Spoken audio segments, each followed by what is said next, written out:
Welcome, everybody, to this edition of Attention Talk Video. I'm your host, Attention Coach Jeff Copper, and I'm here with Jackie Minetti, the author of Project Junebug. I'm going to put that in your face. Welcome to the show. Thanks. Happy to be here. I want to talk a little bit about your book. Yes. Before this, you and I got caught up a little bit on your background, and you had been a teacher for many years, and noticed hyperactive boys running around and stumbled into a doctor at a presentation or something, and he said there's this attention deficit disorder thing out there, and that really inspired you to learn a lot about ADD. Yes. Then, as you started to learn and work with kids, you went on and got your master's. Can you tell us about your experience a little bit when you got your master's and some research that you were doing when you did it? Well, this was back in the late 80s, so there really wasn't a lot of information on ADD. It was called ADD back then. And I looked at a lot of the journal articles that I could find, and as a teacher, I started to see that there were probably things that I could do in the classroom to help alleviate some of these behaviors that the children were exhibiting. And when I did my master's, I took some of the strategies I was using that worked and put them into an experimental situation so that I could get statistics that I'd be able to use. And the statistics showed that these strategies did help these kids. So you would basically, in the classroom, you were running like a clinical trial, if you will, by dividing them up and utilizing these strategies and stuff to see if that would help. Yes, exactly. In the classroom, in the actual functioning classroom situation. And that experience in your work actually inspired the book, is that right? Yes. As a result of my interest in ADHD and ADD, I became the kind of ADD whisperer in the school, and anytime there was a kid that had an attention difficulty, they would wind up in my classroom. So I, over the years, devised a lot of ways to deal not only with the kids, but to deal productively with the parents. And when I retired, I wanted to share this information. And since I've always had one foot in writing, I decided to write a novel to get the points across. Now, when we were talking, you described the book as a hybrid, part novel and part self-help. Can you describe that a little bit? Yes, the idea started out as writing a self-help book, but then I began to think about an audience of people that had issues with attention and figured they'd probably be better off, be more interested and engaged if I could work the information into a story that would resonate with them. And so that's why I decided to write a novel about a teacher using these techniques to help a student with ADHD.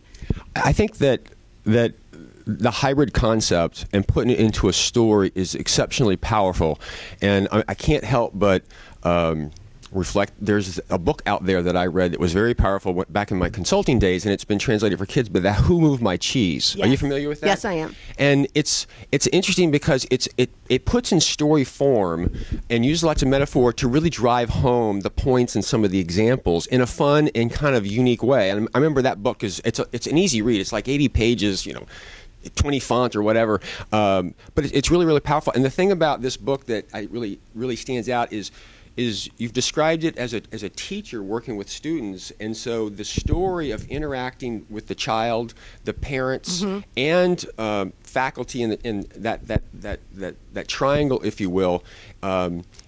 It puts it all together, so there's so much happening and so many dynamics that are unfolding at the same time. Yes. Was that the intent? Yes, that was the intent. I wanted to show not only that it's important for the student and the teacher to work as a team, but that parent component is so vital. Without that, the parent and teacher working together, there's really very little likelihood that the child's going to have success. So I wanted to show how the more people that we could get involved and working together, the more of a chance there is that this child's going to have a good experience in school. And I think the insight and strategically the notion of the story is great, because I'm sure that a child could read it from a child's perspective, a teacher could read it from a teacher's perspective, and a parent can read it from their perspective. So they're all reading the story but taking something away that's unique and more personable to them. Well, that's what I'm hoping will happen. This is appropriate for, I would say, maybe late middle school, high school kids to read. In fact, it's gotten 2 awards from organizations that promote family-friendly products. So I would be very comfortable with maybe a 7th, 8th grader on through high school reading this. I think parents can get a lot out of it. That's what I've been hearing. And teachers feel validated, and it gives them also some techniques to use when they deal with parents and with kids. In fact, at the end of the book, I do make a list of the strategies that the teacher used. So that brings in the self-help element as well. And we're going to do some other videos and really get kind of granular on some of these, what they look like. But one of the things that I want to highlight is that in my work coaching those with ADD is they tend to be sometimes, not...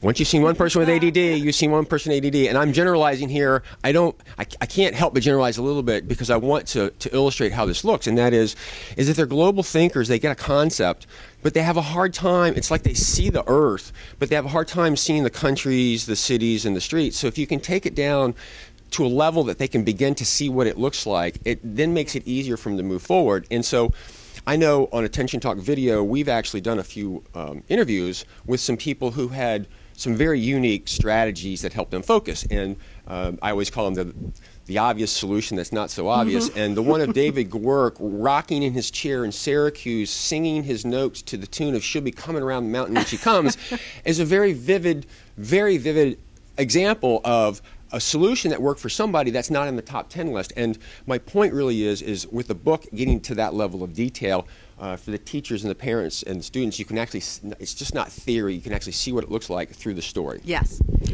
And it keeps their attention as well. Absolutely, absolutely. Now, for those, again, it's Project Junebug, and it's by Jackie Minniti, M-I-N-N-I-T-I, and they can get this in Amazon.